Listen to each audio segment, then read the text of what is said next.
শারদীয় দুর্গাপূজাকে ঘিরে নলছিটির সবকটি মন্দিরে চলছে প্রতিমা সাজসজ্জায় শেষ মুহূর্তের প্রস্তুতি। পূজা শুরুর আর মাত্র কয়েকদিন বাকি, তাই তো প্রতিটি মণ্ডপে এখন ব্যস্ততা।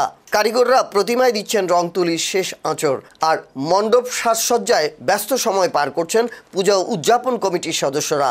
শারদীয় দুর্গাপূজাকে কেন্দ্র করে এরই মধ্যে এলাকা জুড়ে বিরাজ করছে উৎসব মুখর পরিবেশ। কিশোর কিশোরী থেকে শুরু করে সব বয়সী মানুষের মাঝে ছড়িয়ে পড়েছে উৎসবের আমেজ। কয়েকদিনের মধ্যেই দেবী দুর্গার বোধন, আর সেই অপেক্ষায় অধীর আগ্রহে দিন গুনছেন সনাতন ধর্মাবলম্বীরা। আস্তে আস্তে সুন্দর। আপনার ওই অন্নগুলা কি মাটির?